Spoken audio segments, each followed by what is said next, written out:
কাশ্মীর।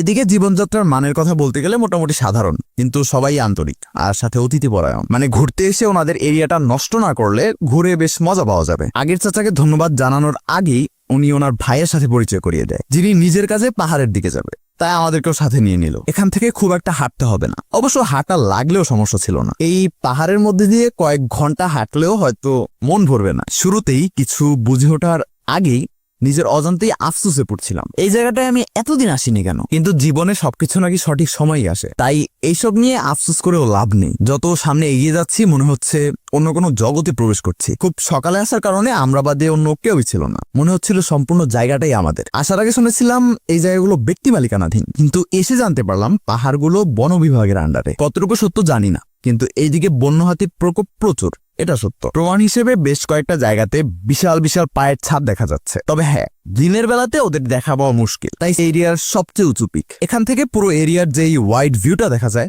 সেটা বুঝিয়ে দিচ্ছিল আমরা আসলে কতটা ছোট। চারপাশটা অবজার্ভ করা শুরু করলে দিন শেষ হয়ে যাবে, কিন্তু কল্পনা শেষ হবে না। নর্মালি টুরিস্টরা এই পর্যন্তই আসে, কিন্তু আমাদের এইটুকুতে পোষাবে না, তাই এবার রিজ ধরে হাঁটা শুরু। কয়েকটা জায়গাতে ঘাসের উচ্চতা প্রায় 6 ফুট, সাথে এইদিকে হাতির পায়ের ছাপের সংখ্যাও তুলনামূলক বেশি। কিন্তু টিলাগুলোর হাইট যেহেতু খুবই কম, তাই হাইক করে বেশ মজা পাওয়া যাচ্ছিল। এত প্রাপ্তির মধ্যে একটাই অপ্রাপ্তি, সেটা হচ্ছে কাঠফাটা রোদ আর তীব্র গরম। এই মোমেন্টে প্রয়োজন ছিল একটা ঝুম বৃষ্টি, কিন্তু সব পেলে তো আবার নষ্ট জীবন।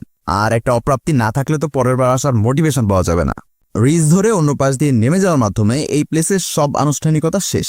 প্লেসটা ছেড়ে দেওয়ার আগে দুটো ব্যাপার জানিয়ে দেওয়া উচিত। প্রথমত, বন্য হাতির অ্যাটাক খেতে না চাইলে চোখ কান খোলা রাখতে হবে। আর সেকেন্ড ব্যাপারটা হচ্ছে, এখানে অনেকেই চাষবাস করে, তাই এখানকার কোনো প্রাকৃতিক রিসোর্সই যেন আপনার হাতে নষ্ট না হয়।